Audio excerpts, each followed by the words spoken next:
also have a guest to this class. Guy is the other book. 我顿悟到的与巴菲特共进午餐，我顿悟到的5个真理。Okay, we are very honored that both authors are here with us today. All right, so our speaker today no introduction.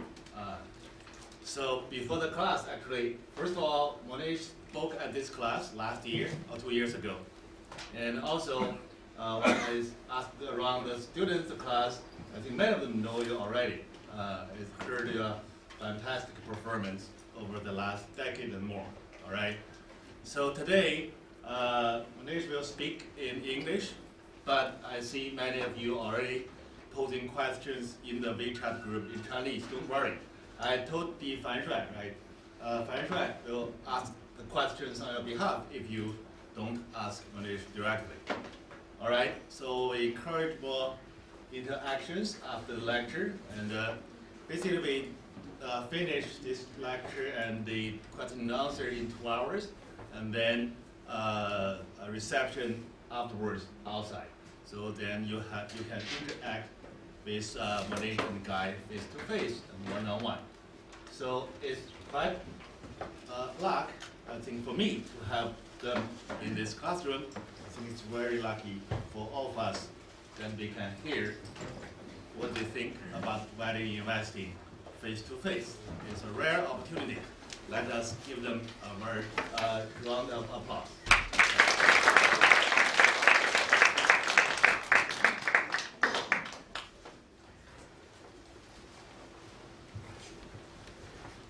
Ni hao. Wo ai, Peking, da shui, shui sheng. I didn't tell you the whole talk is in Chinese. Pleasure to be here with all of you. And last year, I was with you through a webcam, so it's better to have a face-to-face interaction. And I really enjoyed the talk last year, and I'm looking forward to this year as well. So this session is in 2 parts. First part is my choice, and second part is your choice, where you can ask me whatever you'd like to ask me. And in the first part, what I'm going to focus on is there's a quote, I think it's a quote by Einstein, and he says that take a simple idea and take it seriously. So when you study a lot of successful people, so this goes beyond investing. If you study a lot of successful people, when you break it down and get to the core, you will find that the idea that made them so successful is really simple. What made them successful was that they were very intense and they were very fanatical about the idea. So, for example, even when I was walking here, I saw the yellow bicycles, and I was told that it was one of the alums of the school started at Peking U. And the idea is not complicated, right? It's a simple idea. It's about the execution. So it's very important that when we find simple ideas that are very powerful, that we adopt those ideas in a very intense manner. And when we adopt those ideas in an intense manner, that's when you can have a very amazing outcome. So we're going to go back to a time almost 80 years ago, 1941, and it was in the middle of World War II, and the world was in the middle of blowing itself up. And while the world was in the middle of blowing itself up, there was a 11-year-old kid in Omaha, first name Warren, who checked out a book from the Omaha Public Library. And can you put up the picture of the book? Should I just press next? Next. So this is the book that Warren Buffett checked out when he was 11 years old. 1,000 Ways to Make $1,000. Very corny title. And the book was actually published in 1936. And if you go on Amazon or other websites in China, you can still buy the book today. So very easy to buy on your smartphone. And Warren Buffett, when he was 11 years old, read this book. And after he read this book, he thought he died and went to heaven. Because after he read the book at 11 years, he said that by the time I'm going to be 35 years old, I'm going to be a millionaire. Okay, so now the book is not telling you how to be a millionaire. It's only telling you how to make $1,000. And $1,000 in 1936, today, would be around $15,000, approximately, I think, for 15x inflation, which is approximately 100,000 RMB. Okay, so all the book is saying is, how do you make 100,000 RMB? And what Warren was doing was, he was overlaying two mental models. So the first model was, the book showed him many ways to how to make $1,000. He needed some seed. This was the seed capital. The second was what Einstein called the eighth wonder of the world, which is the power of compounding. So at 11 years old, even before he was 11, he had figured out the power of compounding. And so he knew that if he can get the $1,000 and he can put it on a compounding engine, then by the time he's 35, he did the math, he was very smart at math, he would have $1 million. And what actually happened is that when he was 35 years old in 1965, he was probably worth close to, I would say, $8 or $9 million, which is today probably worth about 60, maybe 60 or 70 million. So he made it. What he said he was going to do, it happened. And I'm going to come back to the 11-year-old kid in Omaha in a second. We're going to put him on the side for a minute. And what we're going to do is we're going to go back about 4 centuries. I'm sorry, this is a history lesson, but we're going to go back about 4 centuries to 1626. Okay, so in the year 1626, the Dutch in North America were trying to buy the island of Manhattan. So New York City sits on an island. That island is called Manhattan, about probably 50, 60 square kilometers of land. And the Dutch wanted to buy that land. And that land is on where all the, epicenter of Western capitalism and so on sits today.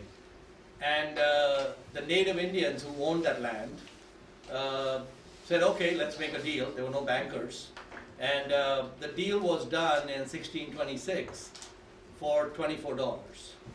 So Peter Minuit was the guy representing the Dutch. He gave the Indians $24, and the title of that property, which is now Manhattan, passed to the Dutch.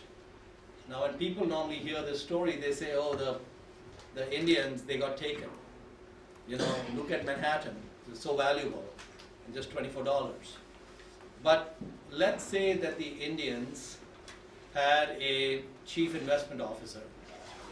And let's say they told their chief investment officer, listen, for the benefit of the tribe, for the next several generations, please invest this money. And we don't have high expectations. Please get us 7% a year. We're happy if you could give us 7%.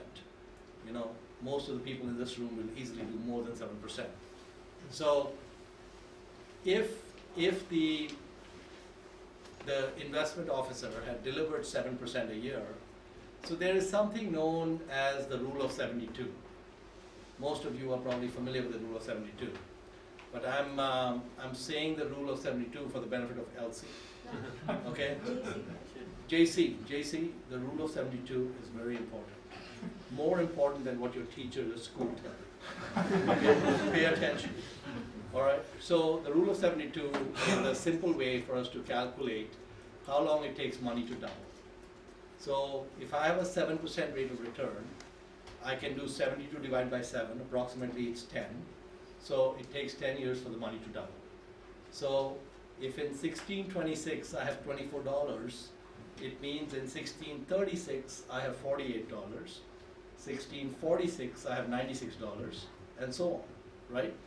Now, if I take 10 periods of 10 years each, that is 10 doubles. And 2 to the power of 10 is 1024. 2 to the power of 10 is one of my favorite numbers. I love that number. So 1024, let's throw away the 24 because it makes the math hard. So JC, we want to focus on 2 to the power of 10 is 1000, right? So if you take a period of 100 years, you get 10 doubles. Whatever you start with, you add 3 zeros. So 1626, you have $24. 1726, we have $24,000. 1826, we have 24 million. 1926, we have 24 billion. 2026, we have 24 trillion. But we went too far. It's not yet 2026. So we take away 10 years and we take away 1 double. So 13 trillion. Okay, so if the Indians had invested the $24 in 1626 in a manner which gave them 7% compounded, they would today have 13 trillion. Okay, so what is the undeveloped land in the island of Manhattan worth? I don't know, but I know this. The total wealth of the entire planet is $400 trillion. The total wealth of every man, woman, and child in the United States is $100 trillion. And just land 52 square kilometers in the United States cannot be 1/8 of that. It's much less than that because the whole thing is 100 trillion. So if the Indians had gotten 7%, they would have come out ahead. But they had a stupid chief investment officer who could not get them the 7%. And so they don't end up having 1/8 of the wealth of the US. And so this is the reason why Einstein called it the 8th wonder of the world. Now let's massage these numbers a little bit, okay? So we said the starting amount was $24. I'm sorry, it became 12 trillion, right? So it's $24 you start with. Let's say the deal was done in 1616 at $12. The outcome would be the same, right? Or 1606 at $6, same outcome. Or 1596 at $3, or 1586 at $1.50, or 1576 at less than $1. And you can keep going back, you'll get to 1 cent. Okay? So we go back further, you'll get to 1 cent, and 1 cent becomes 13 trillion. Right? And it became 13 trillion without using a high rate of compounding. We use a 7% rate, it's not a very high rate. And so now the rule of 72 is interesting because it's actually, what I love about the rule of 72 is it is what I would call elastic math. I love elastic math. So if you get a 7% return, it takes 10 years to double. If you get a 10% return, it takes 7 years to double. So you can interchange the rate of return with the number of years, and it still works. And so one of the most important things, I think compounding is one of the most important ideas to be fanatical about. And it's also very important to be able to do the math in your head with the rule of 72. So the 11-year-old kid in Omaha, let's go back to the kid. 11-year-old kid in Omaha already understood, before he read the book on $1,000, what compounding can do over long periods. He understood that. just like JC understands it. You know, he understands the long-term impact it can have. And so he just did some numbers, and he said, oh, you know, I think that if you have $1,000, and in his case, he was going to, in 24 years, he wanted to go to $1 million. That rate of compounding is very high. It's probably closer to 30%. But he felt at 11 years old, I can do 30%. I don't know what was going through his mind, but he felt he could do that. And from the age of 11, he became obsessed with becoming incredibly wealthy. I told you, the wealthiest people or the most successful people, they become very successful around a very simple idea, but they're very intense about how they pursue that idea. This kid was very intense. So a few years back, I was at a dinner in Omaha, and seated next to me was Warren Buffett's older sister. So I said, wow, this is a lot of fun. I can talk to her about the kid. So I asked her, Birdie, I'm sorry, she's the younger sister of Warren, Birdie. So I asked Birdie, hey, you know, can I ask you about Warren as a kid? She said, yeah, sure. I said, you know, he was doing a lot of different business ventures and different things as a kid, and I'll tell you about some of those ventures. And so she said, yeah, he was always busy, he's always doing things. And she said that he had a drawer. And in this drawer, he kept all his money. So he had a newspaper route, he's making money, he would get golf balls from the bottom of the lake and resell those, all these different things he was doing. And whatever money he would make, small amount of money, he kept in this drawer. And Birdie said that if we ever touch that drawer, that's it. Our parents would be behind us, he'd be behind us, we knew, you can do anything, don't touch the drawer. Okay, he was that intense about it, right?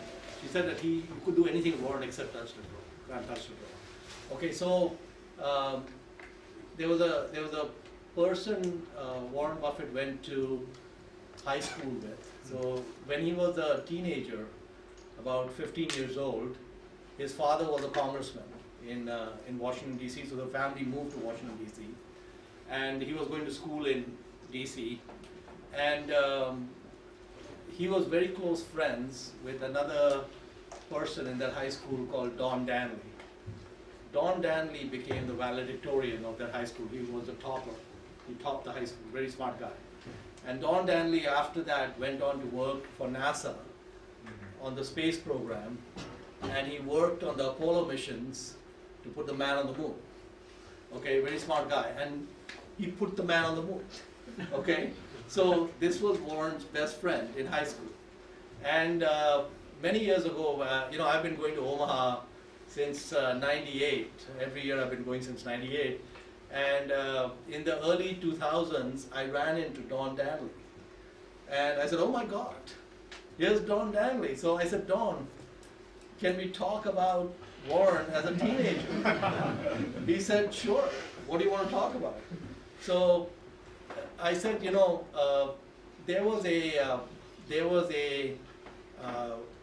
so Don Danley, he was really good at fixing things, really good. So Warren used to see that there'd be some old beat up car, and Don Danley would buy it for nothing, and then he'd go in there and fix it, and it'd be running just fine.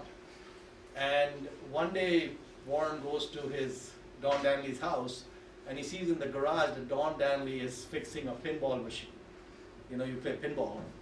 And he saw that Danley is working on fixing the pinball machine, and in a few hours, the pinball machine is working. So Warren asked him, how much you buy this machine for? He said, oh, there's a one that's not working, $10, $15, $20 you can buy it, because people just want to get rid of it. They don't want it taking up space. And Warren said, you can fix them? He said, oh yeah, it's easy. He said, most of these, there don't have much wrong with them. So Warren has an idea. He says to Don Danley that, listen, we're going to form a company. And the name of the company is going to be called a Wilson Coin Operating Machine Company. okay? And what we're gonna do is we're gonna go to barber shops in Washington, D.C. And we're gonna tell the barbers, listen, Don and I, the 15-year-old thin kids, we work for Mr. Wilson, okay? Mr. Wilson does not exist. Fictitious character. We work for Mr. Wilson. Mr. Wilson told us to give you a great deal. Okay, he said we should put this pinball machine in your barber shop for free. And then whatever money comes in the pinball machine when people are playing pinball, once a week we're gonna come, we're gonna take the machine. Half is yours and half is Mr. Wilson. So, do we have a deal? So the barber said, yeah, put it in the corner. Okay, of course the barber has no expense. Says put it in the corner. And so they went to first barber shop. They put the pinball machine. They went to second barber. He said yes. So then Warren found a beat up pinball machine. Told Don Danley start fixing it. Okay. They went to third barber, and soon they had about 25 barbers. 25 pinball machines. Don was busy all weekends fixing the machines. Put them in all the barber shops. And then, after 1 week on the first barber shop, Buffett goes to the first barber, opens the machine. There's $5. Okay? He gives $2.50 to the barber. And the other $2.50, when he sees that, he thinks he died and went to heaven. Because he's thinking, I only spent $15 on this machine, Don and I. Our total cost is $15. In 6 weeks, I'll get the money back. So I can tell you this, there's almost no businesses on the planet that have a higher return of capital than the Wilson Coin Operating Company that these two 15-year-olds created. Almost no company. If you look at 10,000 companies, maybe one, maybe better than that. No, Baidu or Tencent or Google or one of those companies. But almost no other company can have that type of return on capital. It's very high. And the 15-year-old kid, already at 11, he read the book. And already he knows he has to create money. Now he's thinking, this is it. Okay, we're just going to become the Mughals of pinball machines. And we're going to, every week keep collecting, right? And then another venture they had, and so Don Danley used to tell me these stories. He passed away a few years ago. He had cancer, unfortunately, but great guy. So he was telling me that one time Warren saw an ad in the paper for an old beat-up Rolls Royce, right? And this Rolls Royce did not run, could not move at all. It was available for sale for $200, not working. So Warren asked the guy who's going to put the man on the moon, can you fix the roads? Of course he can fix the roads, no problem. If you can put a man on the moon, roads is not a problem, okay? So they bought the roads, okay? And I think another $200 in parts. They got the roads running. They spiffed it up, made it look nice. Every weekend they rented for weddings, $100 a weekend. 4 weekends, they got the money back. Even better than the pinball machine business is the Rolls Royce rental business. Okay, pinball machine, all the money coming in the drawer, can't touch it. Okay, and his father was a stockbroker before he became a congressman. So Warren used to be around the office looking at all the stock charts and all. He didn't know exactly how you can make money with stocks, but he knew the prices moved and they changed so much that the delta is there. So he's trying to figure out, he was first trying to do technical analysis and different things. And by the time he was, I think, 16 or 17, he had about $9,000 saved up. And he told his father, listen, I'm going to pay my own way through college. You give all the money to my sisters, I don't need the money. I got my capital. And so he, then, obviously the rest of the story. At 20, he heard about Ben Graham, and then he went to Columbia, and then learned all about value investing. Then he got the framework. But till 20, from 11 to 20, main thing that he did was he collected the seed capital, right? So the $9,000 in today's money would be around maybe 70,000, right? And that 70,000 is where it is today. He became the richest person on the planet, right? And so when I first heard about Warren Buffett, I was 30 years old, much older than you. You have a huge advantage, huge advantage over anyone else in the classroom. What's the average age of the classroom? About 25 to 28. Right. So one of the problems is that you lost some runway. You know, it's very sad, but you lost some runway. But it's not lost. The good news is you live for longer than me, or Professor Jiang, probably. So my guess is most of you will probably live past 90, maybe past 100. You know, we don't know what medicine does in the next 50 years. So you have, if you take 90 as the age, most of you will stop compounding. So we have about 65 years. So in compounding, there are three variables, right? One variable, starting capital, right? Second variable, rate of return. Third variable, length of runway, right? Now, you know your length of runway, right? I told you already, you have a 65-year runway. Okay, now starting capital. Unfortunately, you didn't start the Wilson Coin Operating Company at 15, and you didn't start the Rolls-Royce rental business at 16. So, and you're still in school at 25. That's unfortunate.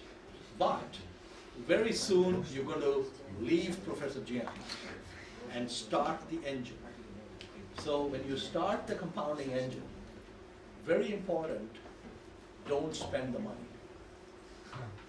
Don't buy the Tesla. You know the Tesla sitting outside, how much does it cost in China, the Tesla? The Model S? 80万一台特斯拉， 800,000. 人民币。 800. 800, okay, so maybe around like $120,000 or something. Yeah. It's not 120,000. The person who bought the Tesla, shall we calculate what it cost them? So at 15% for 50 years is 120 million. That's what the Tesla costs. 800 million RMB. Don't buy the Tesla. It's too expensive. In fact, don't even buy Starbucks. One Starbucks is about 5,000 US, 35,000 RMB. Don't buy the Starbucks, please. You know, I think stick with the water. Have like filtered water. I can assure you, like I bought the Evian, Warren not buying the Evian. You know, someone comes to Warren and offers him some wine in a party. Mr. Buffett, would you have some wine? You know what he says? He says, no thanks, I'll take the money.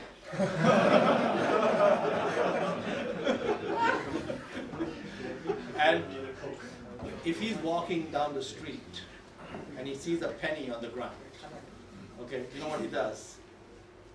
He goes to reach the penny. It's not a penny. Start of another billion. He goes for the penny because you're going to start cranking it out.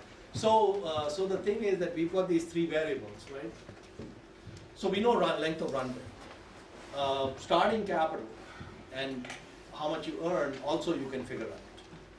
The one that you don't know about is the compounding rate, right?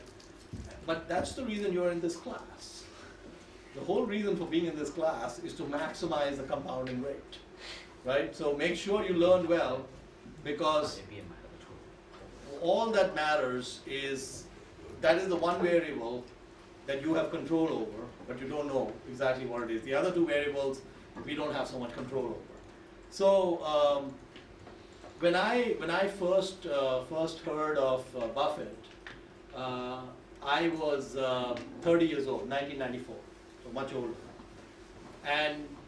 But when I in '94 when I read about him, and I was lucky, the first two biographies on him had just come out, Lowenstein and a couple others. So when I read about him, and I understood what was going on with this kid, with compounding and all these things going on, I said, oh my God, this guy is destined to be the wealthiest person on the planet, because he's just going on a path, right? And that path is just there.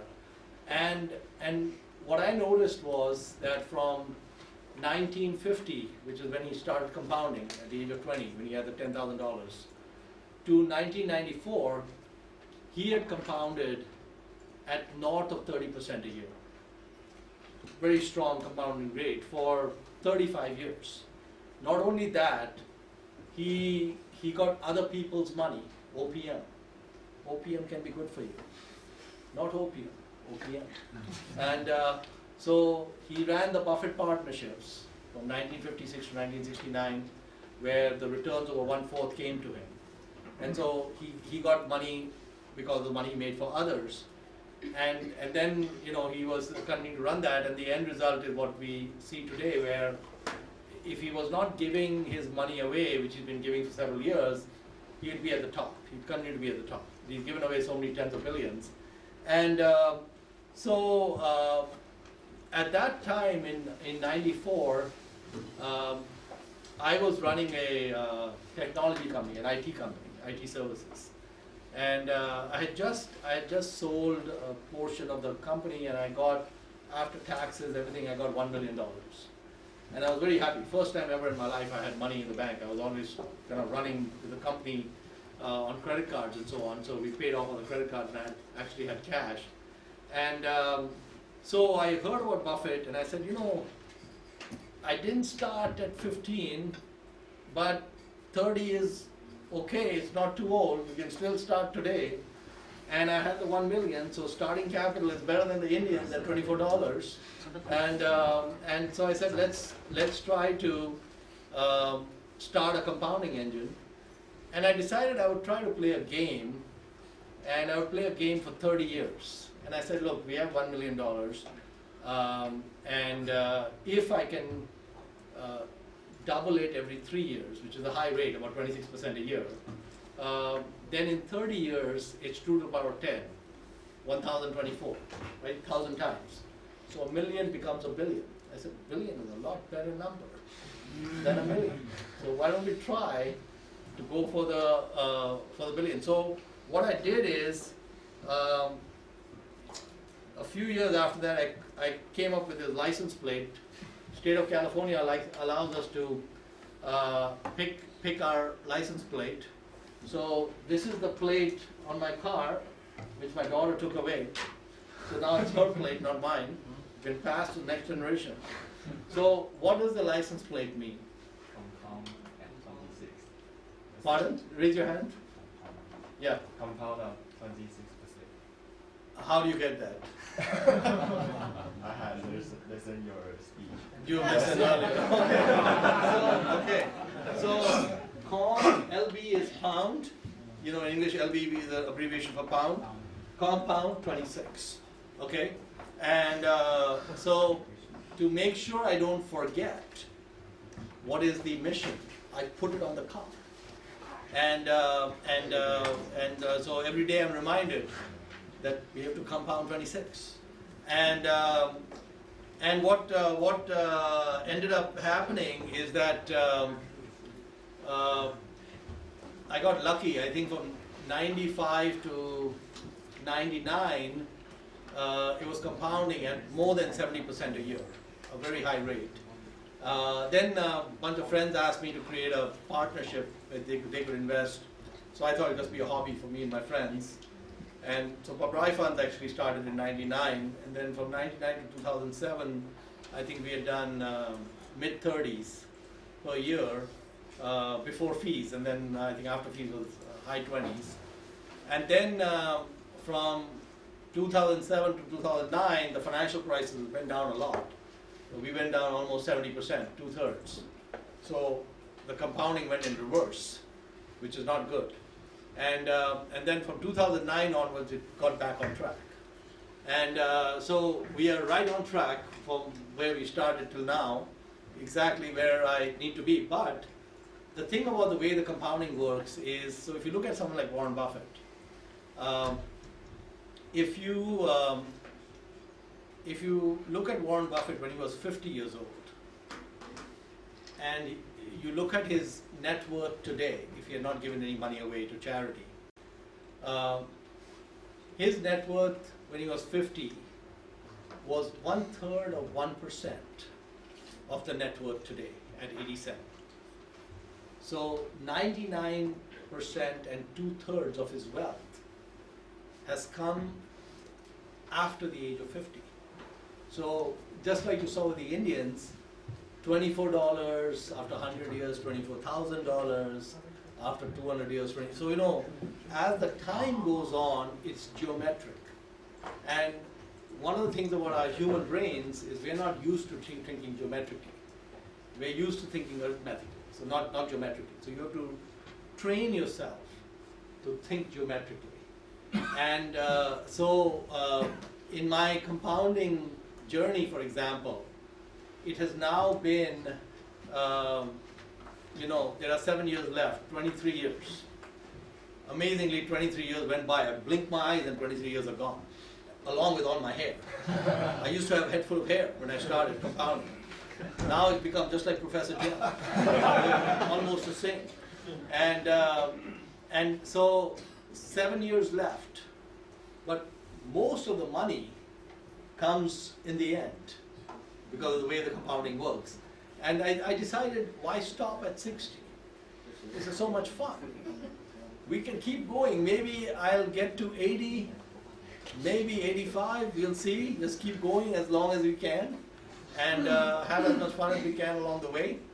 And so that's kind of where I'm at. But what happened with me was that I read a book in '94, and I could have said after reading the book, oh, that's an interesting book.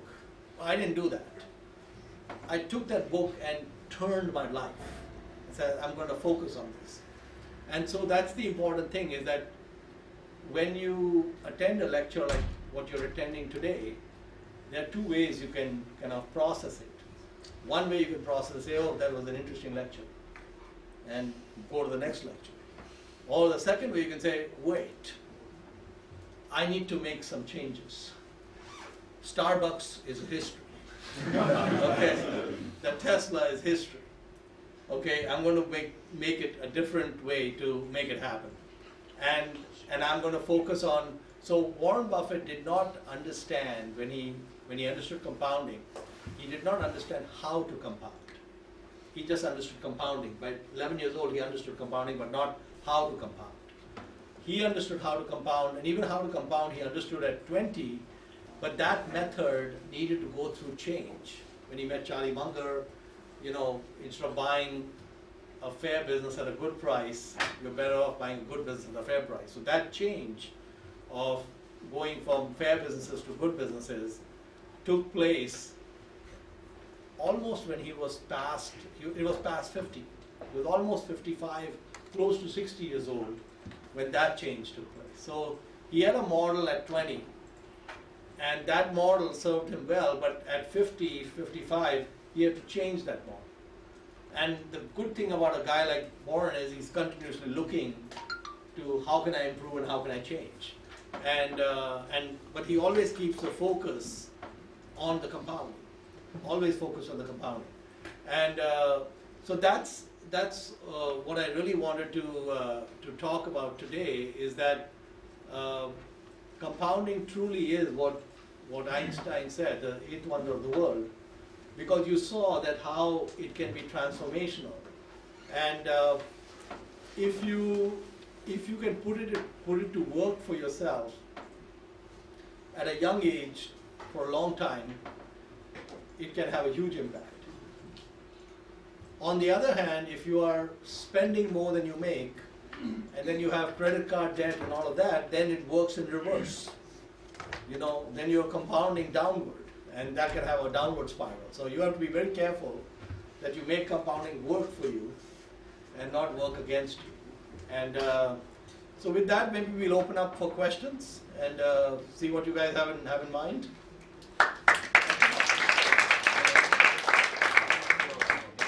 问答环节啊，大家可以用中文问啊，我们来帮着翻译都可以。First one. You had bought an insurance company and you sold it and you said that it was a mistake. Can you please talk about what you learned when buying an insurance? Sure. Thank you. Yeah, the company is not yet sold. It's going to be sold soon. I hope the buyer doesn't see the video and decide not to buy it. But it's a good company, good people, and it does well. But the industry itself is a difficult industry. So, for example, what happens in insurance is, anytime someone is buying a policy, they don't believe they're ever going to file a claim. They think an insurance policy premium is like a tax.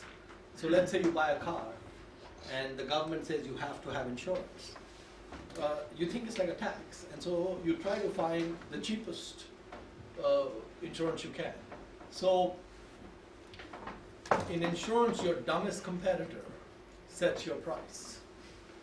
So you don't have pricing power, right? Because everybody, and the second is, it's a very strange business because it's one of the only businesses where you sell a product, but you don't know the cost of the product for 5 or 10 years. So just imagine that, I give you this bottle of Evian, I sell it to you. If I don't know what the cost is, how do I price it? And so they're making guesses, mathematical guesses about the pricing. But the real number will come out later. Yesterday I visited a company, Mautai, right? Now that is a company where the ex-factory price of one bottle is 800 RMB. The cost, I'm afraid to ask them, the cost is not 800 RMB or 400 RMB or 200 RMB. It's below that. Okay? So it's a license to print money. What a beautiful business, right? The insurance business is the opposite of that, where everyone is fighting to get the policy. Everyone is dropping the price to get the premium without concern for what happens when the claim comes. And so we don't know. So let's say we have a lot of inflation in the future. Then the claims will be higher. So you collect in today's dollars, but you pay in future dollars. So there are a number of structural issues with the business. I used to think insurance was a great business because Buffett went into it and did so well. I think it was because Buffett was an incredible manager that he was able to make even a difficult business like insurance work so well.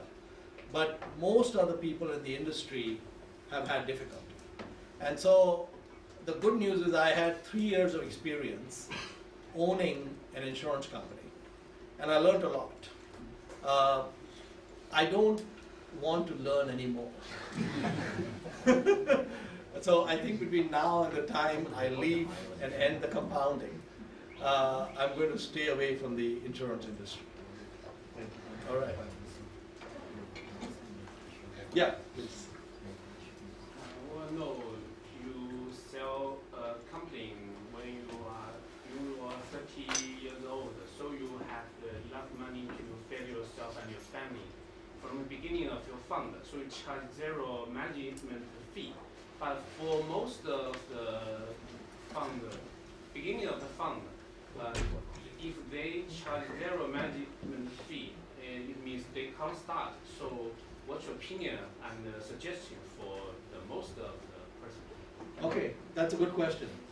Yeah, so I think the zero management fees is a very important thing because it gives you a competitive advantage. Very few companies can offer that. So the fund business when I started my fund, it had no expenses. It was in my house. There's no other employees or staff. I was working on it part-time. One computer, which you already have. Okay, so there's no expense. So if you don't charge a fee, all that means is that you don't have an income. So my take is that if you're going to manage money for others, you should have first managed money for yourself. And you should have done well to earn the right to manage money for others. If you have done well for yourself, there should be some money.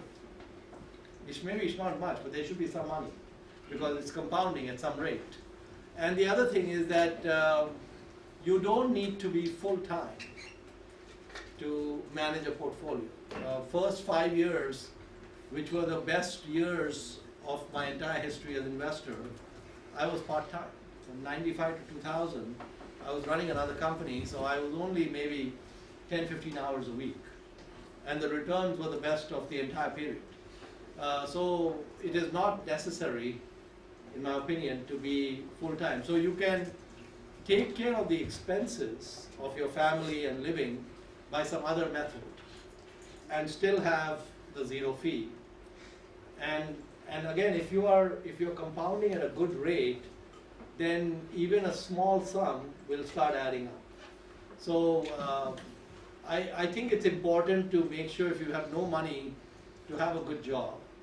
So the money is coming in, you can save some money, and then you can start putting it together and then start convincing people to give you money to manage. That's how I would do it. Yeah. Actually, I have 3 questions. I don't know if Professor will allow that. The first one as an individual investor, you can buy the Berkshire Hathaway, which is compounded at nearly 20% a year, and now he's 300,000 a share. What's the purpose of hard working if you can already buy share compounding at such high rate? What's the purpose of our hard working? This is one first question. The second question is I read you said your interview. You said a large portion of your investment is overseas, is not in US. So what's your portion of your investment in China? Or I know a large portion is in India. Mm-hmm. How about China? And the third question is I read almost every speech you and I don't know his name. Guy on YouTube. I wondering what's the relationship between your guys, between two. No, I mean the investment. We are twins.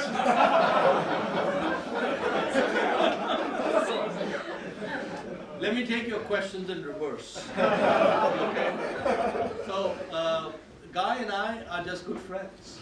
You know, sometimes you meet someone like Warren Buffett and Don Danley, or Warren Buffett, Charlie Munger. You meet someone. I mean, when you make investment decisions, do you exchange your views or? Yeah, a lot of times we will talk. Sometimes we don't agree. But we try to. What I find with Guy is that his life experience is different than mine, and he tends to look at things differently than the way I look at them. So many times when I bring up some investment idea to him, he will come up with some things that I may not think about. And so it is always an advantage to have someone to talk to about your investments. I think it's always an advantage, especially if someone is going to look at it independently and such. So I think that's, and we get along and we have fun together. And I told him I was coming to China. He said, "Oh, I'll come too." So here he is. So that's the relationship. Regarding the lack of money invested in the US. For most of the time I've been an investor, most of the assets have been invested in the US because I understand the market well. And I've been in that market for a long time. But I found in the last 2 or 3 years, I'm not able to find hardly anything I've been able to find. And one of the reasons is obviously the US markets have gone up a lot. A lot of markets have gone up a lot, the US markets have gone up a lot. The second thing that has happened specifically in the US is if you go back, let's say 20 or 30 years, there used to be about 8,000 public companies in the US. Now there are less than 3,700. So the number of public companies has gone down a lot, and it continues to go down. At the same time, the number of brain cells employed to look at these companies has gone skyrocketing up, right? So a lot of smart people who studied physics or NASA. yeah, exactly. Instead of going to NASA, they join a hedge fund, right? Instead of sending a man to Mars, they're trying to figure out the next trade, right? It's so sad. So the second thing is we have a lot of brain power focused on these 3,700 stocks. Too much brain power, in my opinion. And so mispricing becomes less in that scenario. So I was just finding that I'm not finding much. So I started to look in India, and I found that in India the number of public companies is more than the US. 5,000 public companies in India. And probably 4,000 of them have nobody following them because they're too small. And because the economy is growing at a good rate, it's growing at a faster rate than the US, a lot of companies have a huge tailwind. Because a lot of things don't exist in India. Just like in China, a lot of things didn't exist 2 decades ago, right? In fact, I noticed that this time I came to China in 2017. The last time I came was in 2008. And I just see such a huge difference just looking around between 2008, what I saw in 2008, and even then the economy was doing well, and 2017. It almost looks to me that almost the standard of living is close to a double. And that will happen. You know, we know that 7%, 10 years is a double, right? And if the economy is going 5-6% for that long, you're going to see and I didn't even see it here. Even when I went to Maotai and I was looking around there, even there the development is incredible and such. It was just amazing to see all the infrastructure. So India basically, I think over the next 2 or 3 or 4 decades has a lot of room to grow. And one of the things that's important in investing is to fish where the fish are. So I don't think there's much fish in the US. I think there's a lot more fish in India, and I think there's a lot more fish in China. The problem I have in China is it's outside circle of competence. So I'm almost sure that if I focus on China, I will get my head handed to me. Okay, because I don't understand a lot of things about the culture, about the nuances of the company, about whether the company is honest or not. There are a lot of things I will have a difficult time figuring out. So the most important thing in investing is, most important thing is patience, but second most important is circle of competence. Have to stick to companies that are within your circle of competence. So in Pabrai funds, I manage about 870 million. I have only one investment in China, Maotai. And I bought the company a few years back. Thank you, Maotai. And but I have no aspirations because I don't think every second Chinese company is Maotai. There's only one Maotai, okay, in the whole world. There's only one Maotai. And so I was lucky that I was able to invest in 100% hit rate, 1 for 1. 1 for 1 is good. But I don't have a second idea in China that I am excited about, I know about. Maybe if you can educate me, then we can do it. No, you are a must. So please send me your best Chinese ideas. MP@pabraifunds.com. Please send them to me. okay, I'm anxious to increase Chinese exposure. Okay, so if you have great ideas, I'm all ears. I would love to know that. And then your third question about Berkshire Hathaway. So Berkshire Hathaway, basically, there are two classes of stock, Class A and Class B. They're both the same. The Class A stock sells for $300,000. The Class B is about $200 a share, I think, approximately. It's about $200 a share. So you can definitely buy the B shares. Each one is about less than 1,400 RMB, if you want to do that. And Berkshire has done well in the past. It will do well in the future, but it will not do as well as it did in the past because it's big. You know, the problem is that the numbers get large, it's difficult to compound at high rates. I could compound at 70% because there was only 1 million, right? It's hard for me to do 70% a year at $1 billion. That's much harder. So Berkshire Hathaway is a good choice, but there are many choices. So including the indices and such. But I would say that I think for most of you, the Chinese market is one that you are probably very familiar with, and one that you can understand well, and probably ones where there are still lots of opportunities because there's a lot of growth ahead. There are a lot of great entrepreneurs, and as long as you can identify the right companies, right entrepreneurs, kind of right tailwinds, it can work out quite well. But you have to be careful, okay? Yeah, go ahead. According to your article, you found the changing portfolio strategy after 2008 financial crisis. Before that, you found take 10 stock, take the 80% of the fund, and after the financial crisis, you take 20 stocks, and per stock 5% of the fund. So what's your opinion and thinking about the change and the risk and the benefit? Yeah, that's a good question. So actually, what I used to do before 2008 was if I made an investment, it would be 10% of assets. So I was trying to run what I would call a 10 by 10 portfolio, 10 stocks, 10% each. What I realized in the financial crisis is that there were a couple of things going on at that time. One is I was finding whole sectors where there was a lot of opportunity. Like I found the whole commodity sector is collapsed. And it was hard for me to tell which one is the best one. So what I did is I did a basket approach. So I put 2% into a number of companies in the commodity space. And actually we had no losers. All of them made money. They all did well. So I changed from just 10% to 3 numbers, either 2% or 5% or 10%. 3 numbers, right? And even now I prefer to invest 10% if I can, because you don't want to have too many stocks. You know, the more stocks you have, the less well you're going to know them. And so my preference is to put 10%.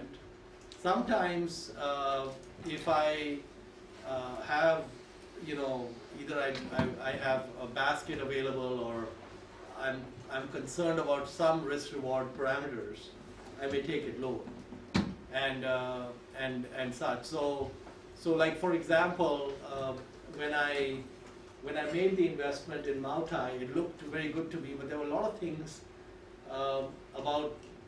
about the company culture, and including me never having tried the product, that gave me pause. So I only put, I think at the time about 3%,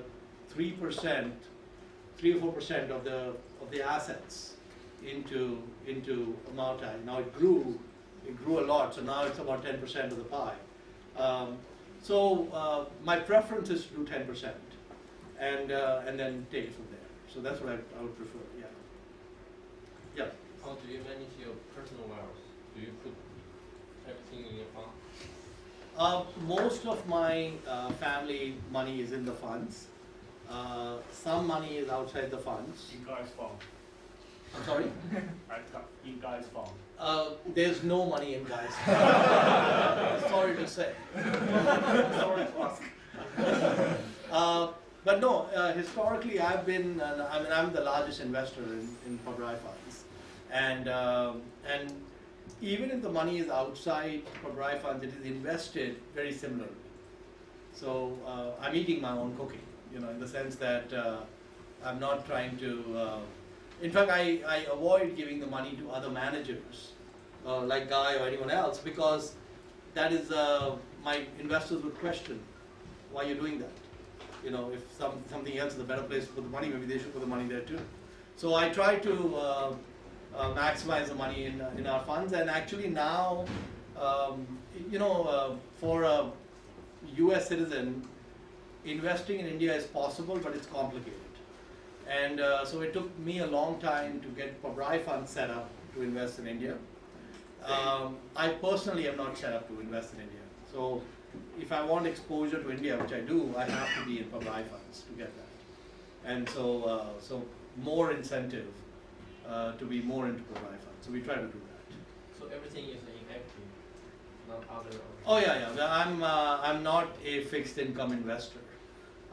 So what I've done with my life is, number one, I have no leverage in my life. So our home, there's no mortgage. My office, which we own, there's no mortgage. So any assets I have, which are appreciating assets, there's no debt on them. If I buy a car, it is financed. So depreciating assets, I finance it, because otherwise, the car is going to be like the Tesla. It's going to cost me too much. So better for the bank to pay for it. And then beyond that, the idea is, we may not be 100% invested all the time, but we're looking to invest in equities. Yeah, absolutely. Yeah. Which area is your want to invest the next step in China? In China, I have no idea. I am hoping you can tell me. I think the market in China there is maybe the healthcare, that is the market, and maybe education. And what's the difference? Education. Education, yeah, okay. So I think my problem is that I would not be able to figure out who are the future winners in China. How do you figure out Mao Tai, I had some help. Someone help me. I need your help. I cannot do it without the help. So I need your help. Please help me.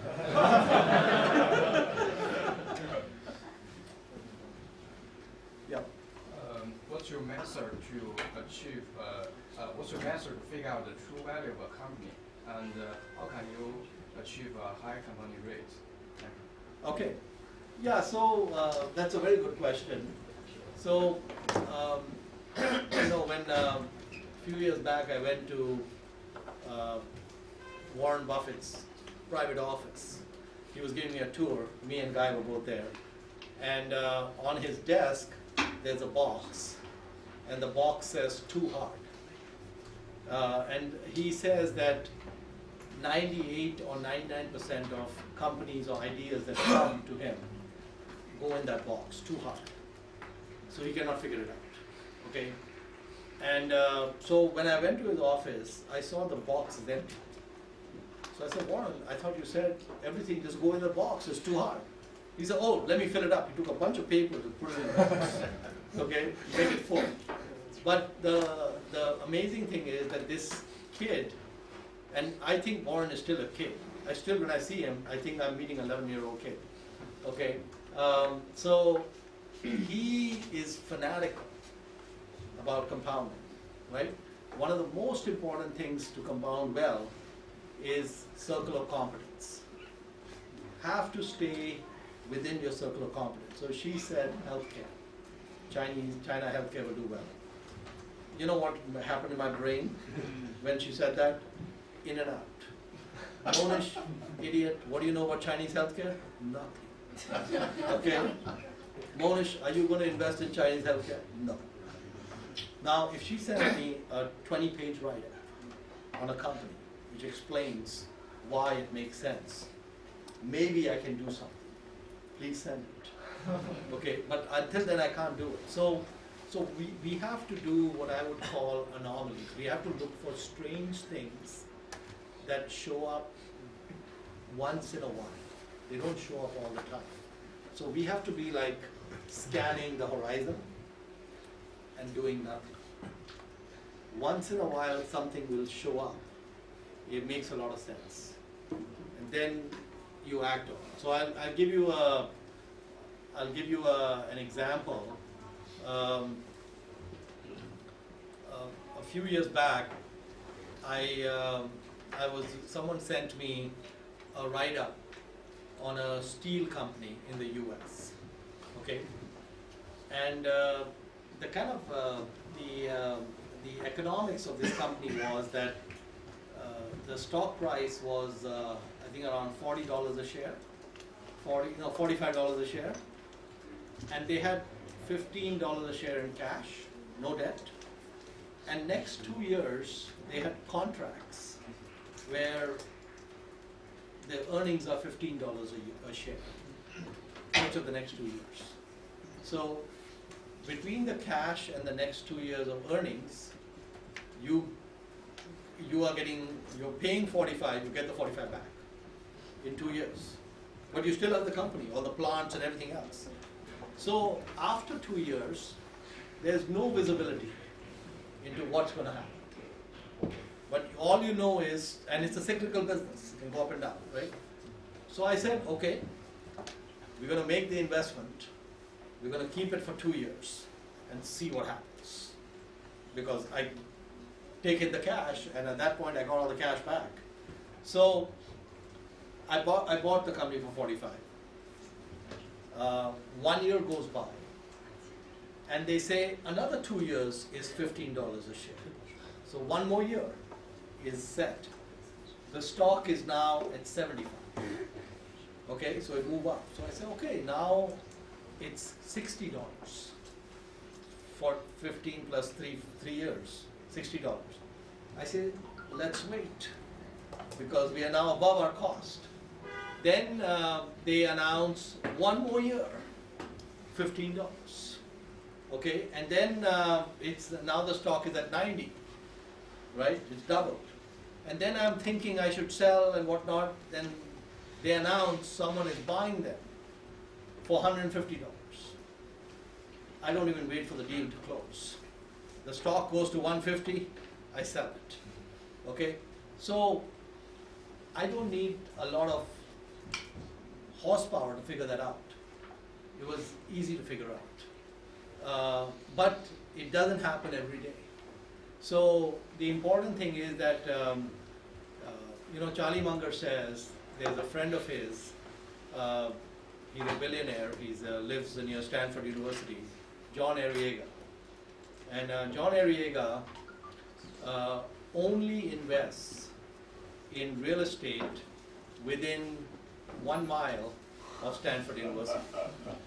So you take Stanford, 1 mile around, that's the only thing he invests in, nothing else. And from having no money 40 years ago, he's a billionaire. And all he did was, he never put on a lot of debt. And when things went down, he bought. And when everyone got euphoric, he sold. And that's all he did, and he has managed that. So, what is John Arriaga's circle of competence? Is it real estate? No. Is it US real estate? No. Is it California real estate? No. Northern California real estate? No. Bay Area real estate? No. Only real estate around Stanford. The circle of competence is this small. He knows nothing. If I talk to John about the steel company, in and out, he won't do anything. He's just going to listen to me and drink some coffee and say, okay, next. I'm not interested in that. Because it's not in his circle, right? So we don't need, the good thing about getting wealthy is we don't need to understand a lot of things. So how many companies in China will go up 100 times in value in next 10 years. A lot of companies, probably more than 50 companies. Am I going to be invested in any of them? Probably not. Am I sad about it? Do I look sad? No. Okay, so the good thing about the investing game is, like Buffett says, there are no called strikes. In baseball, 3 strikes, you're out. In investing, you let 1,000 balls go by, right? So the key is, I come to China, I come to Peking, I meet all of you. I yesterday went to Maotai. We make, I don't know, 400% or something on the investment. Well done, Mohnish. Okay, thank you. And I don't know what will come out of this trip. I just enjoy being with you guys. But maybe someone send me an email, something happened. Maybe something, if something comes out, that's good. If something doesn't come out, that's also good. Either way, I'm happy. No problem. And now, tonight, I'm going to India. Okay? And I'm going to meet with about 6 companies that I know nothing about. It's like a MBA class. I sit down with them, drink the Indian chai. Hey, tell me about the business. I don't care whether I invest or not. I just want to learn. I enjoy learning, right? And if I keep doing these meetings, sometime there will be like the steel industry something. Like I was at one meeting a few months ago. The market cap of the company is less than 100 million. Earnings in 3 years, 50 million a year. I said, excuse me, please repeat. I made him repeat 3 times, okay? Just to make sure I heard it correctly. That's it. We didn't need to do a whole lot. We studied the company, it's obviously there, it's all the numbers are there. We can make sense of it. The market at that time was not interested in that industry. They hate the industry. So that's what you want, things that are hated and unloved. That's what I look for. What do people not like? So a few years back, Maotai, price went down because of all the corruption, right? If you're a government official, you cannot be drinking Maotai. And so much of the consumption is government, so the price went down. I'm happy, no problem. Happy to buy it, because I just see long term what happens, not what's happening in 1 quarter, 2 quarters, or 1 year. And so that's it. So that's the important thing. Circle of competence, stick to what you know. And the good thing with all of you is, when you start out in life, just like with Warren Buffett, you know nothing. You know very little about any industry.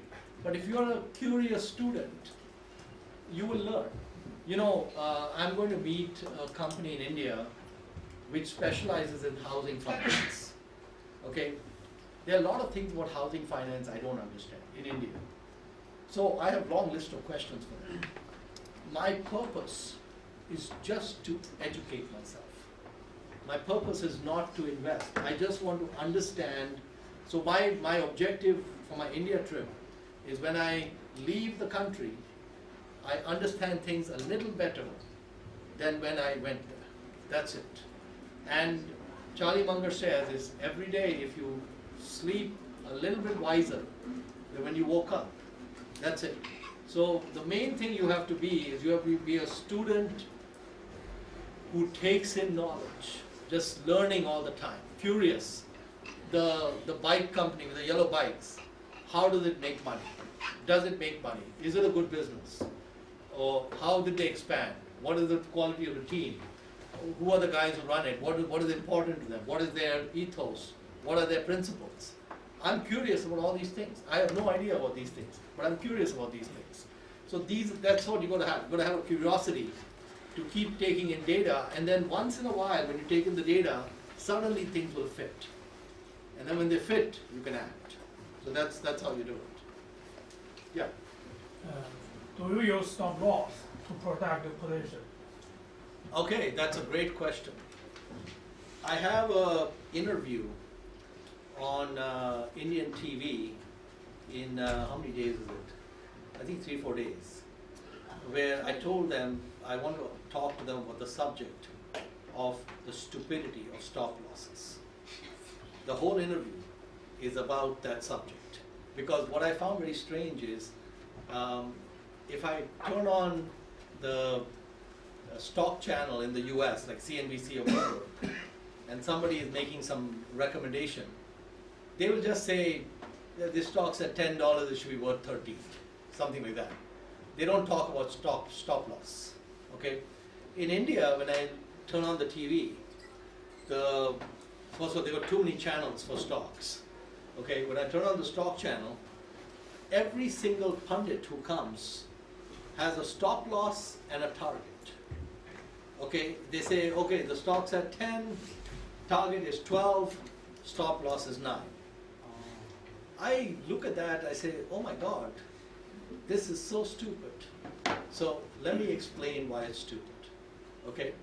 It'll help me prepare for the interview, thank you. Okay, so markets, stock markets are auction-driven entities. People come in and buy and sell, and the buying and selling creates a clearing price, right?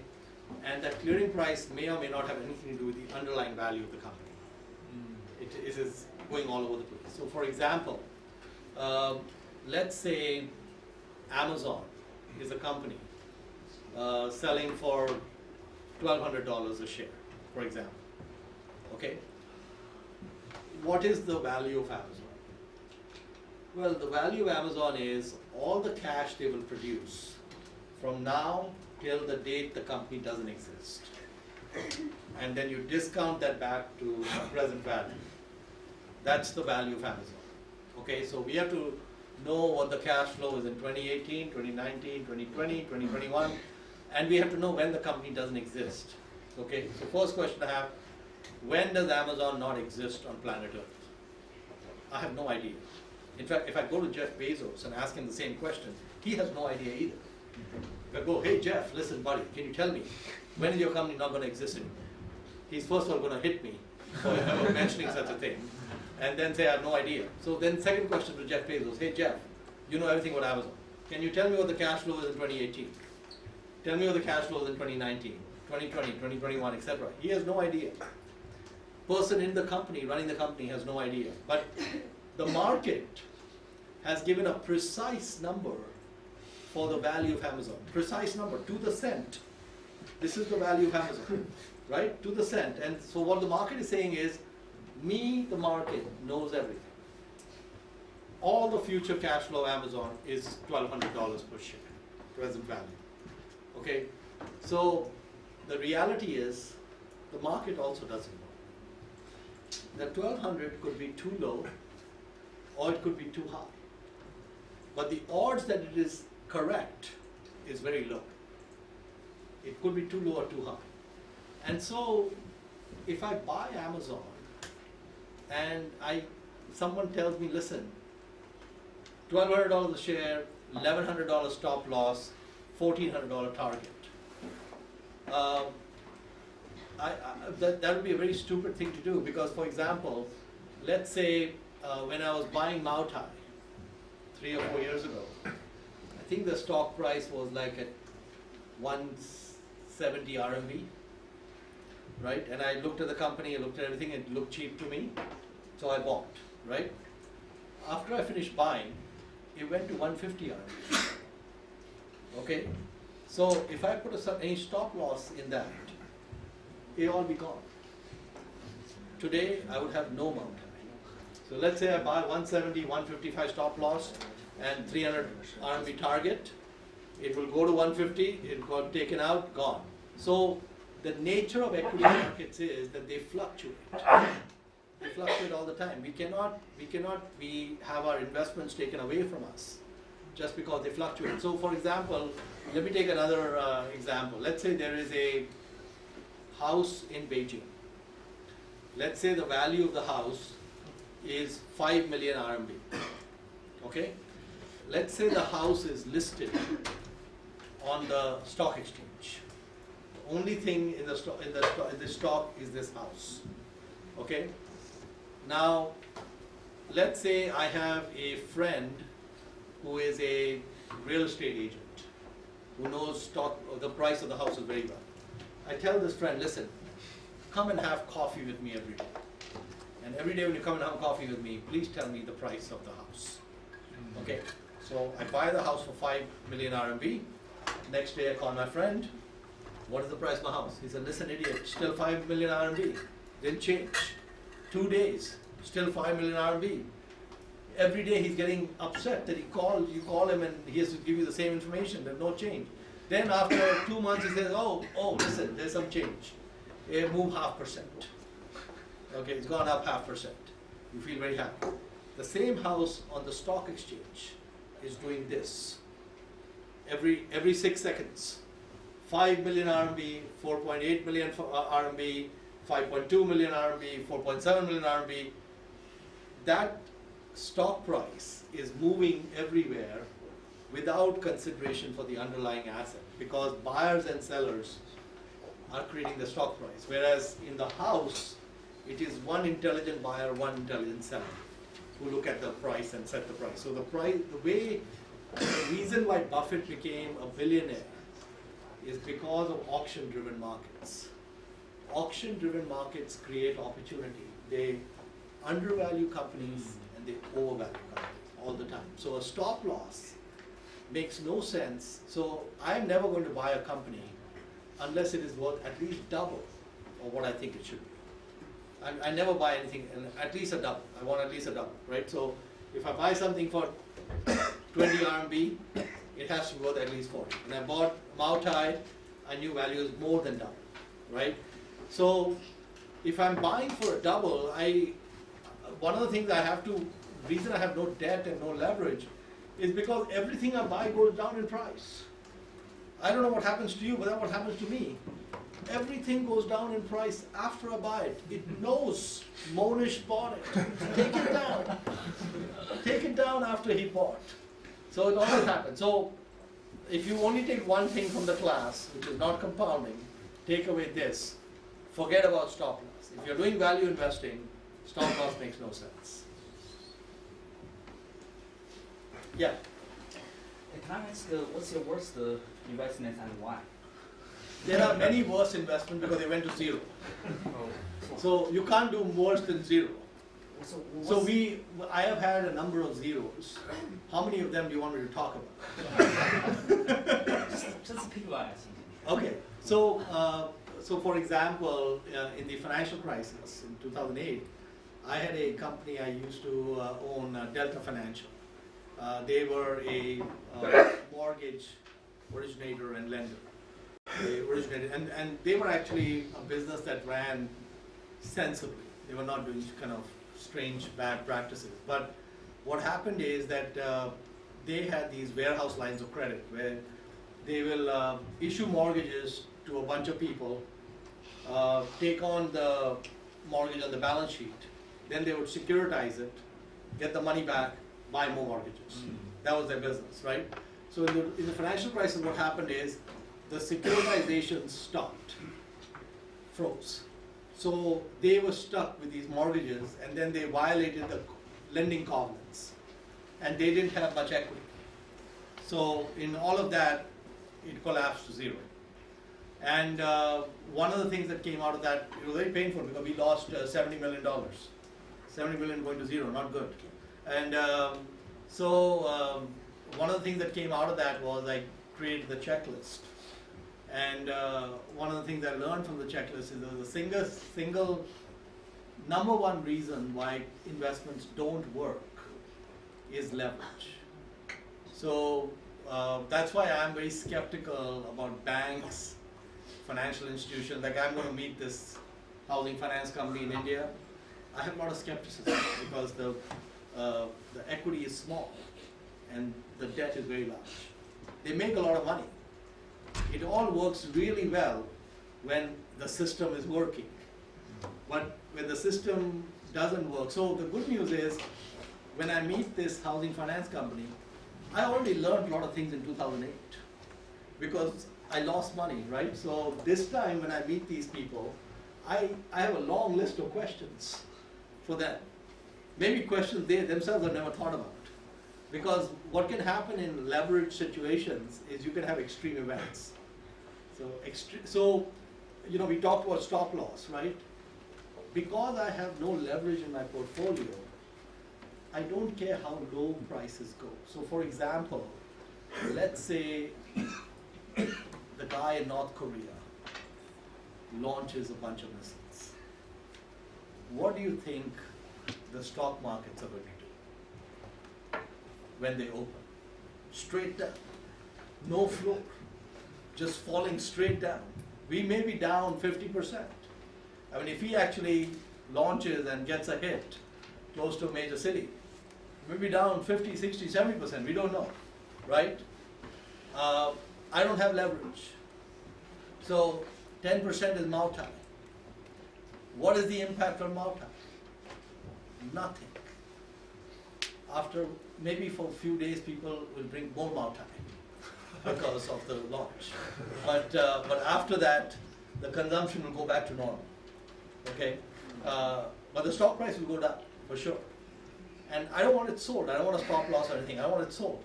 I want it to sit there. I want to own it. So we have to have the ability in our portfolio to have, so most businesses will not be affected long term by a missile launch, but the price will go down. What is the impact on real estate around Stanford? Unless the missile comes in there, no impact, right? Long term is the same, but instantaneously prices will go down. So we have to have the ability to take advantage of such events. Even better not to hope it never happens, but we definitely don't want to be in a situation where when the event happens, we go to zero. Any number multiplied by zero is zero. That's the problem. So you cannot go to zero. You cannot have leverage. So one of the things I learned is that not to have leverage in my personal life and to be careful what companies which have leverage to make money. The best companies make money without leverage. So Google, no leverage makes a lot of money. Multi, no leverage makes a lot of money. So that's what you want to look for, is great businesses that just crank out cash and they don't need any debt. I think that's a great way to go. Thank you. Sure.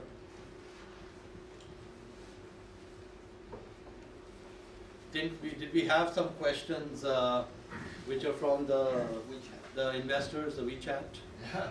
So anyone is here who is asking in the WeChat group, you can ask now and I can translate for you.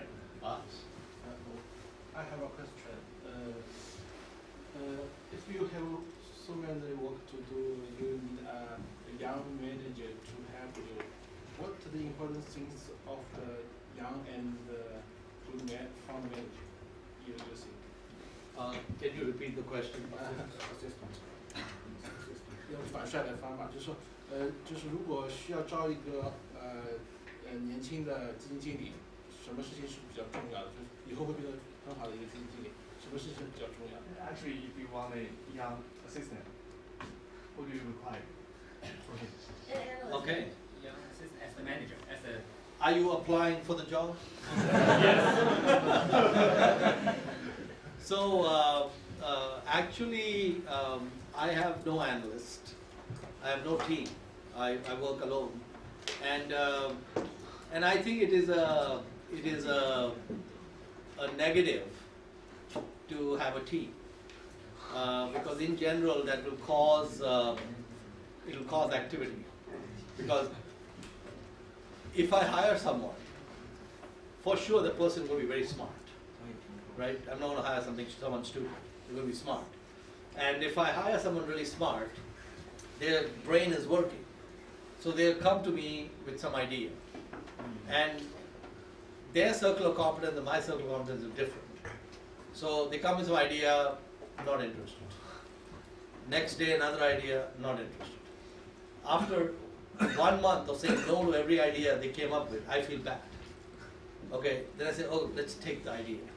Not good. Okay, so I don't want to have a situation where, so when people send me ideas, which I hope all of you do, I have no obligation to even tell you what happened, right? No obligation at all. And you probably, hopefully, don't feel bad if I don't buy the idea. So that's also good. And there's a lot of wisdom in crowds. A lot of wisdom in crowds. So 2.5 years ago, a person I don't know in Canada sent me an idea for a stock in India to invest in. And very elegant write-up. It was a remarkable, very high quality write-up. I was blown away. I never met this person, still haven't met the person, and I don't know the person. And I read the write-up, and after I read the write-up, I said, this is beautiful. So all I need to do is just check all the facts. And I spent about 2 hours just checking. If he says the debt is so much, I check the debt is so much. Debt is non-recourse, I check it's non-recourse. Every single thing the person said is correct. I didn't find any answer. So the stock is trading at 1/10 of the value. 1/10. And so after 3 hours, I say, pull the trigger, right? And so the only problem is the stock in India is a market cap of, I think, less than 200 million. So I can only put 20 million. India, I cannot own more than 10% of a company. So 20 million. So I said, fine. I would like to put 70 million, but we can only put 20 million. We put the 20 million. And I thought that in 5 years, worst case, we make at least 5 times, and probably make 10 times, 5 years, right? 2.5 years, the stock is gone up 10 times, right? I still haven't met the guy. Thank you, Perry. Thank you very much. Keep them coming. Okay. So, so the thing is, there's a lot of wisdom in the crowds. It's not the experts who have the ideas. Individual investors looking around in different areas are going to find things that I may not find. I would never have found that company, and without that write-up, I could not invest. That's a complicated company if the person didn't make it easy for me. And that write-up was on the internet for anyone to look at 1 year before he sent it to me. And nobody did anything about it. And what I find since I bought the company and I learn about some more, we are not done yet. I think it may go even more. So we sit on it, like Mao Tai, just sit on it. And so I cannot hire an analyst as good as that guy. So what I want is 10,000 analysts, not one analyst, 1 million analysts. So all of you are analysts for Pabrai funds. mp@pabraifunds.com. Keep them coming. But please, nothing less than a dollar. Okay? Don't send me something, this is 80 RMB, it's going to be worth 110. No, sorry, not interested. 80 RMB worth 200, worth 300. That's good. Okay, at least a double. Because otherwise, can't support the lifestyle. Can't compound. We need high compounding. Compound 26. We need to compound at high rates. So that's why. Any questions you found? Actually, most of the question has been asked. Okay. But there's one question: can foreigners invest in Indian stock, and if yes, how? Yeah, foreigners can invest in Indian stocks. It's just complicated, and I think many of you will find it similar. I think I find many similarities between China and India. There can be a lot of bureaucracy. So in India, for example, when we were trying to get Pabrai funds set up to invest in India, my hand started paining with the number of times I signed my name. I must have signed my name, I don't think less than 600 times. I don't even know what I signed. Maybe I gave them my firstborn. I have no idea what I signed. Guy is trying to get set up with India. Guy, how many times did you sign your name? It's been, I've been working on it for about a year, and I think we were a few weeks away now.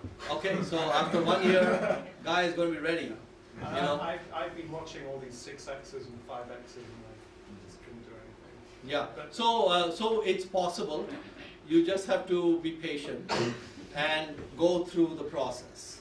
And so the simple way to do it is identify the broker in India who you're going to trade through, and then the broker can hold your hand and get you through the process. And we work with a couple of firms in India. We work with a very good firm called Kotak Mahindra. They're a good broker, good firm actually. And then another one we work with is UBS, which is in Switzerland, and they've got a branch in India. So these are the two brokers we work with. But there are many good brokers you can work with. But the process takes a while. But what I find is after we are set up, it's very clean, very smooth, very quick, no problems. I think I've been investing for the last 2.5 years, no issues. And the best thing about investing in India is the long-term capital gains is zero. So if you hold a stock for more than a year, you don't pay taxes in India at all. You only pay taxes based on the jurisdiction of the country you're investing from. So I never sell anything in India less than a year. So all the profits we make in India, we don't pay any tax. In India, we pay tax in the US, but nothing in India, so that's great. Yeah? What's your opinion about what is a good characters of value investment? Good practice? Characters. Oh, good characters. Well, I think good characteristics of value investor is number one, to be very patient. You know, if you are a person who likes to watch paint dry, then this is the profession for you. You know, after a wall is painted, you sit and watch it dry. And if you love doing that, it's a great profession for you. And the second is extreme patience, right?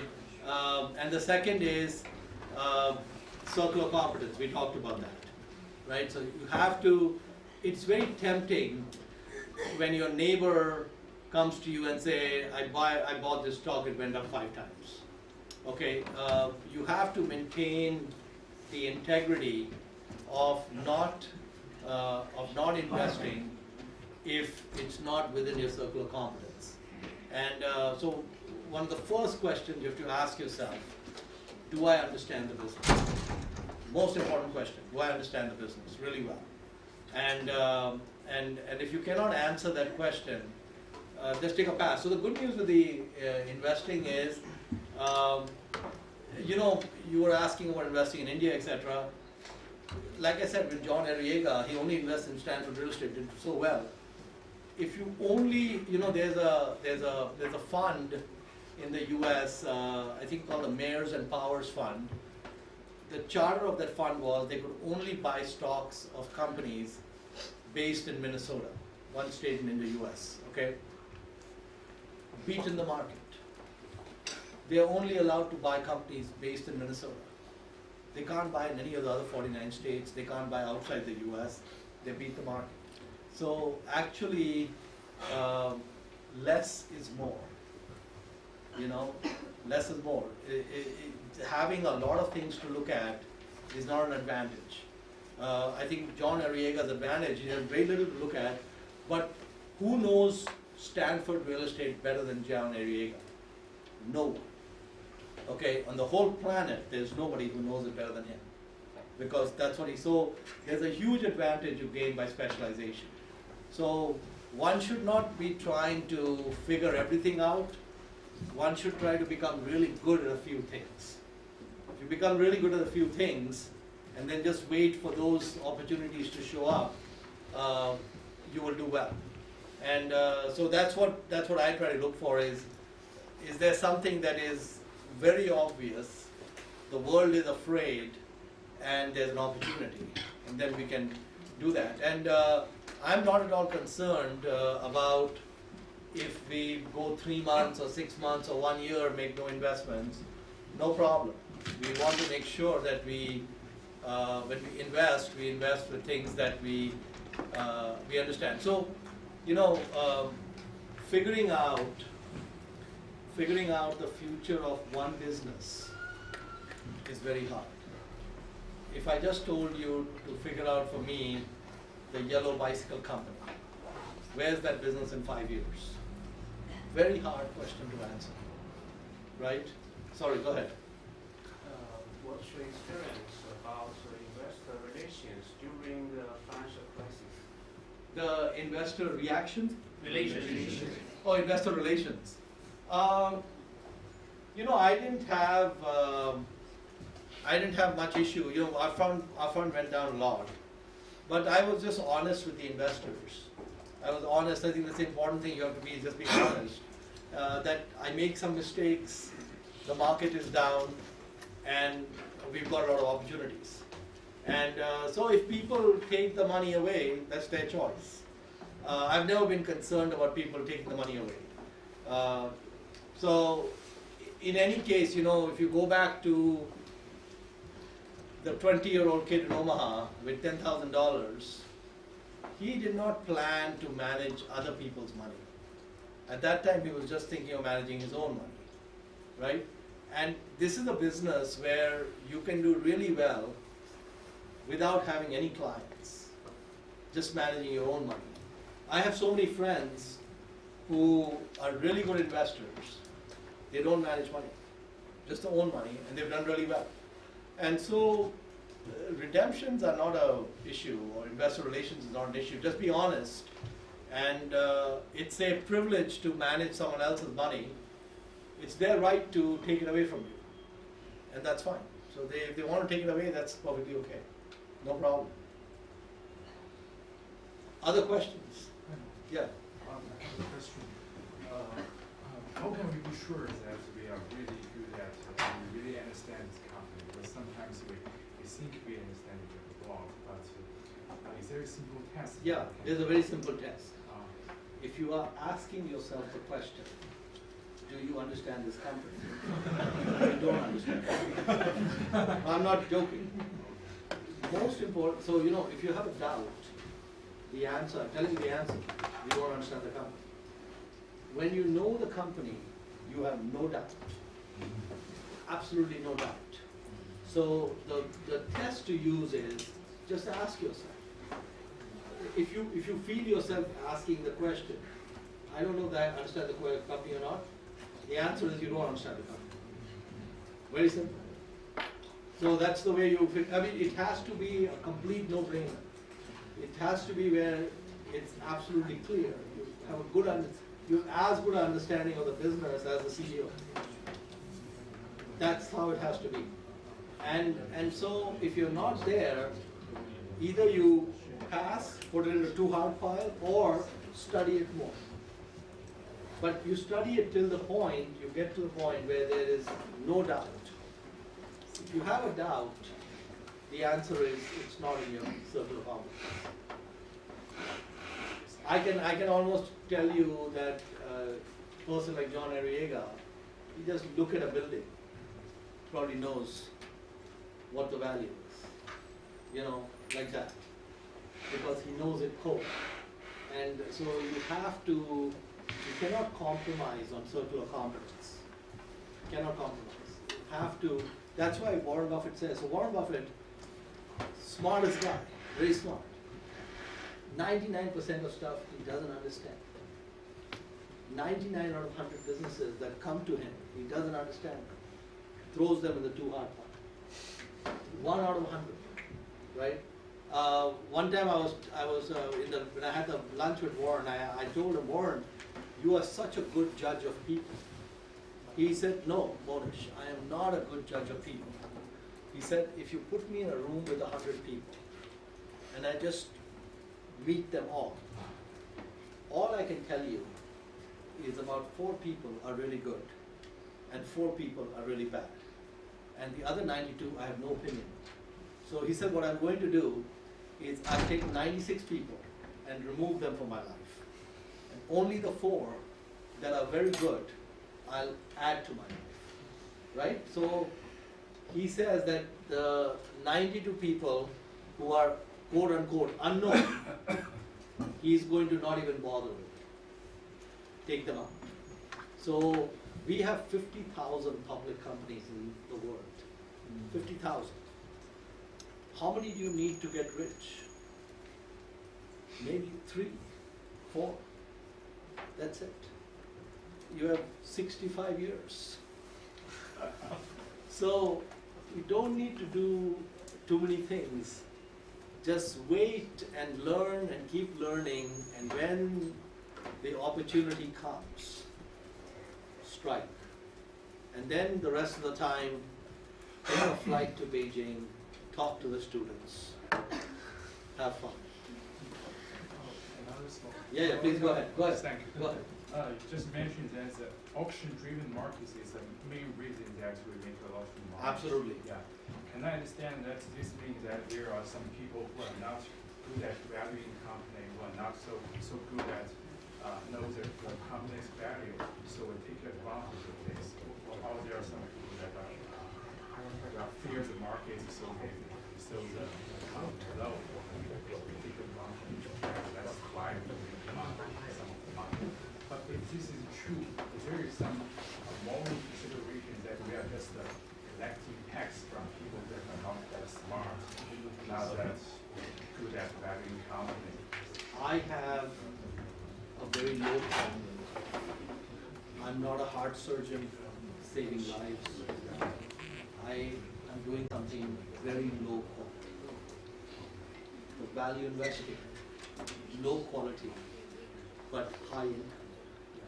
Okay, so what we are doing doesn't really add, it adds some value to society, but not add a whole lot of value. The only value possibly is that money gets channeled into companies that deserve it, right?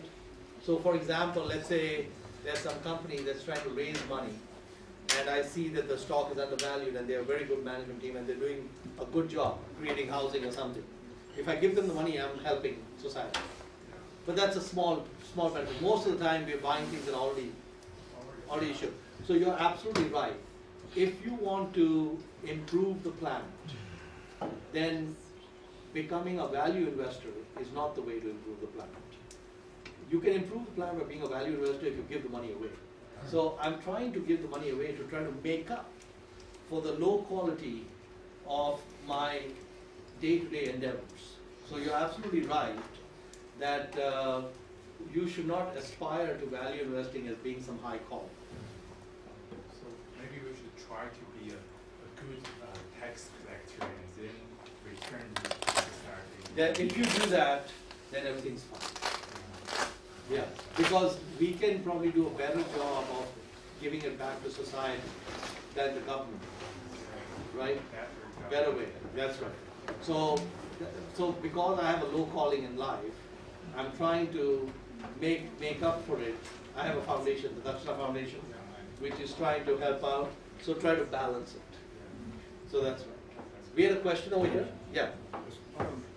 So many questions. No problem. And the very first one is follow the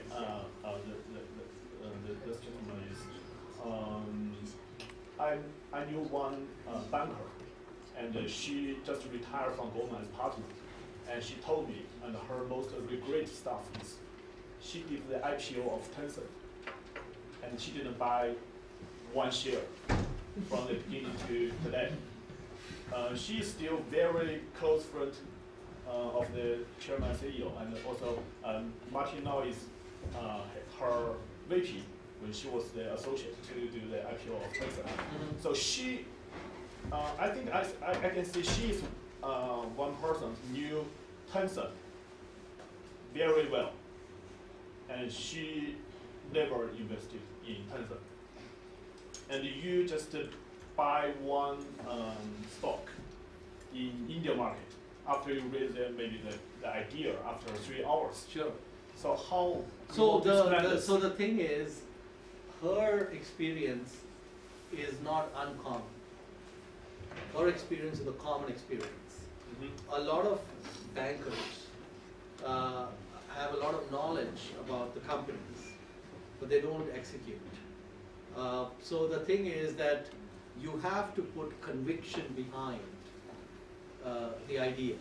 right? So, you know, let's say someone sends me an idea. One of the first questions I ask is, what percent of your net worth did you put into that idea? You know, that tells me how much conviction you have. So the thing about the world is, with humans is, it's not enough to know a company. You have to go to the next step, and the next step is not easy, because the next step required her to take money from her account, because that is showing conviction, right? So to show the conviction, you've got to take the money and put it. Yeah. And for whatever reason, she had a mental block. She didn't do it. And she's not the only one. A lot of people don't do that. And many times, I make investment decisions that don't work out. It's a mistake. But that's the nature of the game. You're not going to have 100% batting average. Many investments Warren Buffett makes, even after rejecting 99%, are mistakes. So mistakes are part of the equation. But the end result is that I used to have $1 million in 1994, and the last time I counted, I have 170 million. Well done. Okay? So, and we took 70 million hit on Delta Financial. We took so many zeros in the last 23 years. Still, it's 170x from what I started. And I didn't know much. I just read a book, you know, and I figured out compounding. That's it. So I think the thing is having, so let me give you another example. Mao Tai, please have a seat. Mao Tai.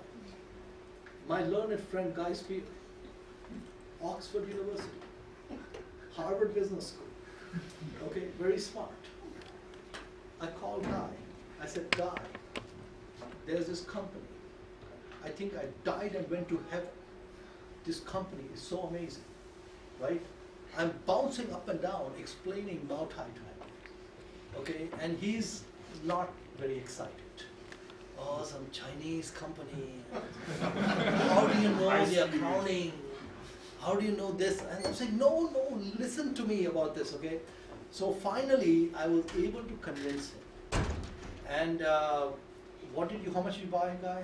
About $300,000 Okay, and at that time, what is the size of your fund? At the time, it was about 160 million. Okay, so he has 160 million under management. If he bought 1.1%, it'd be 1.6 million. He didn't buy 1%. He didn't buy 0.5%. He bought 0.2%. Okay? And then yesterday, he visited Mao Tai with me. So, you know how I like to have fun with Guy. So I said, Guy, when I was bouncing up and down, telling you, this is it, right? Just like the 10 cent. Now that, let's say, at that time, we had made a trip 4 years ago, to Mao Tai, seen everything. What would you have invested then? So Guy, what should you have invested? So I don't have balls of steel the way Pabrai does, but I'd like to believe I would have done 5%. 5%. So disappointed. You know, I have another friend, Yongping Duan, some of you might know him.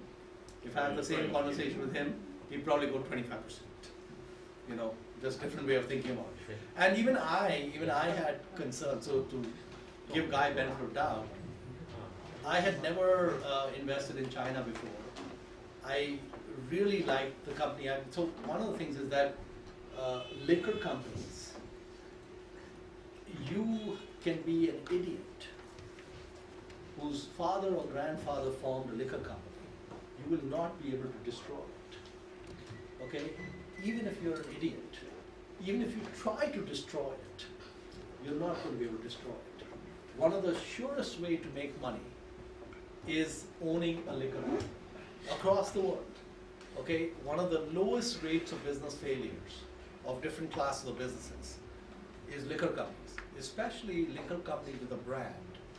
And then you take a brand which is like, I don't know, 1,000 years old, And then you take a country which is exploding like China, you start adding all those pieces up, and you see that there's no competition, nothing, all these things. You keep adding mental model upon mental model on this thing. So when I was thinking about it, I said, okay, it's a liquor company, check.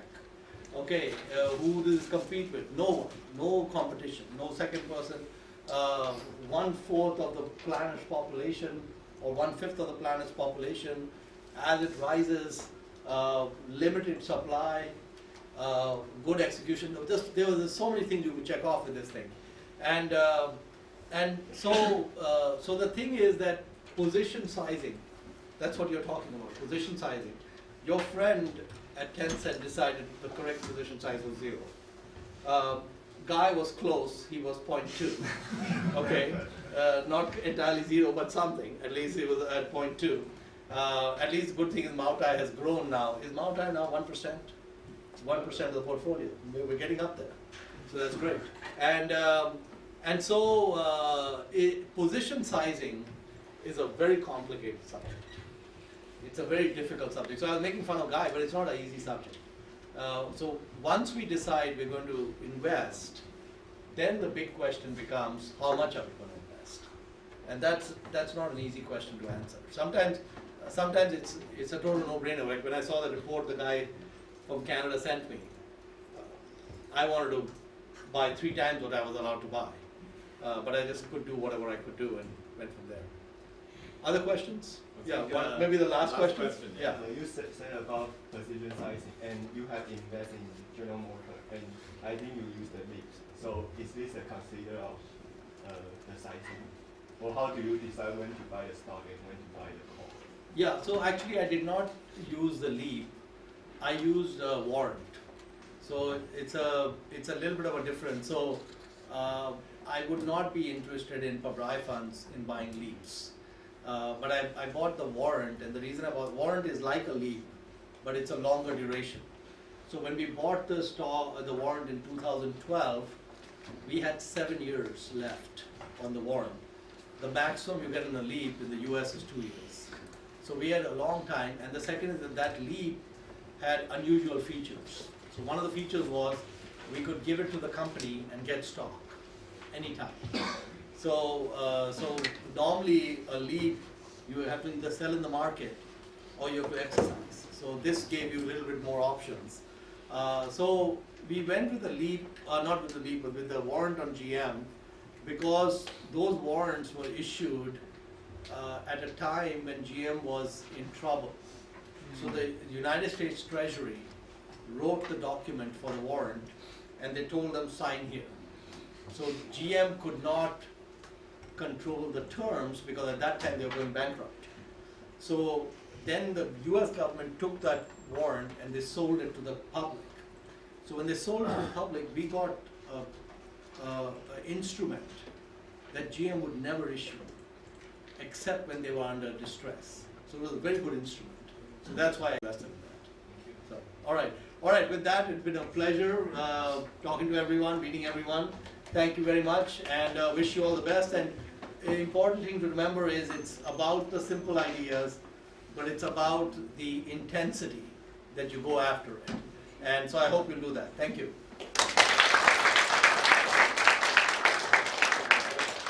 Right. So this is the concluding session of the value investing course for this semester. I think we started with 4 lectures by Jiang, which described the basics of value investing, and then I introduced financial analysis for a few lectures, and then it's all up to the students to form the groups to study a firm. They are doing cases, and in January, Jiang will fly back to, and we will conduct the presentation, which is the final exam. All right.